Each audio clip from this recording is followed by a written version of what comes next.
When I tell people, say, now who lose the election for Nigeria and now him win, people go say, nah, lie.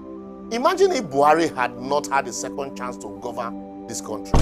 If people like Tinubu and his people, despite knowing his weakness and antecedent and incapacitation over his age, had not packaged him as a born-again Democrat to deceive Nigerians, the eulogies today would have been very different. A lot of praises would have been pouring in as the man who meant so well for Nigeria, but didn't have the opportunity to govern again.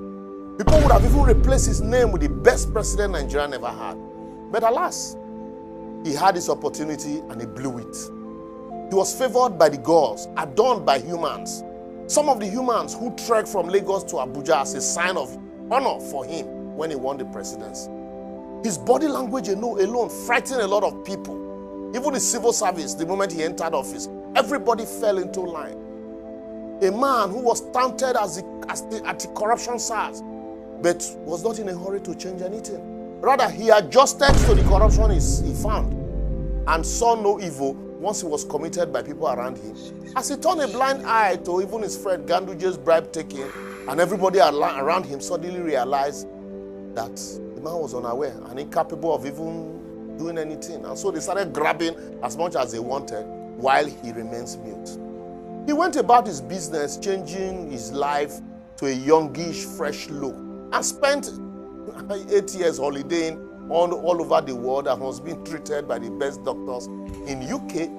And as the country was bleeding from insecurity, he was enjoying the paraphernalia of a president of a poor oil country. And his daughters were flying private jet to even go take pictures of festivals. The transformation was so hard to believe that even people like Mazi Nnamdi Kanu and his group were convinced that the real Buhari had died and the fresh guy we were saying was a clone guy, Jubre from Sudan. And you won't blame them. And even in death, Nigerians, a people that hardly speak ill of death, are not in a hurry to forget his bad deeds. A government that slaughtered hundreds of shite, men, women, and children, ordered soldiers of the Nigerian army to open fire on peaceful and defenseless end-SARS protesters waving the Nigerian flag because, according to Buhari, they were coming to remove him from office. He ordered the killings of young Southerners who he branded as IPOB, disobeyed court orders endlessly, jailed critics like Showore, destroyed the economy, and ruined everything he touched. Muhammadu Buhari left a legacy of debts which almost doubled from 18% to 38% of the GDP, and inflation at 22.4%, with 133 million Nigerians in poverty.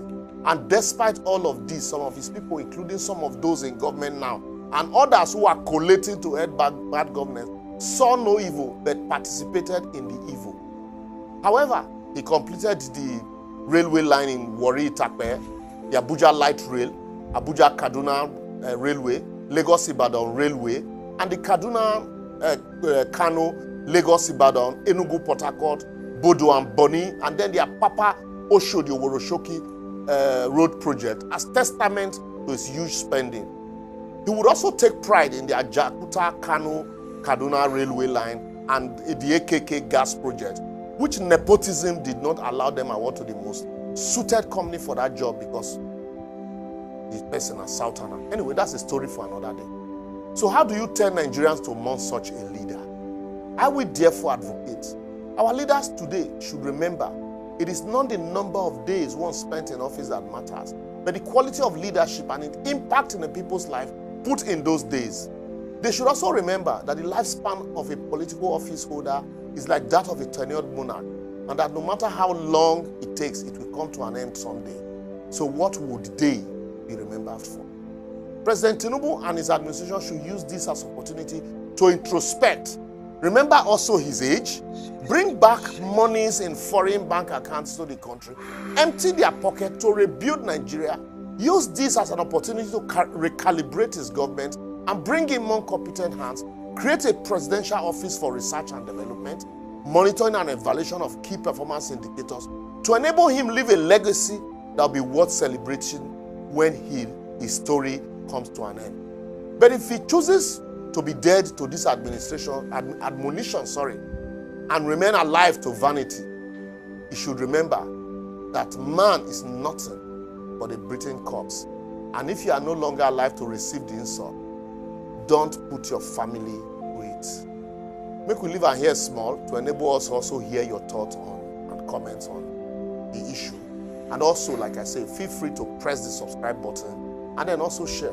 But the Bible says we should not judge so that we will not be judged. But I say today, like my friend Chuka Honor, judge so that you also will be judged. That is the only way we can build a better society.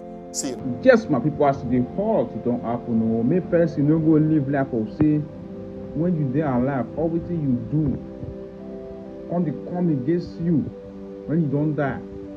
Now people don't insult you rather than wishing you RIP. Rest in peace. Huh? The full definition of good name is better than riches.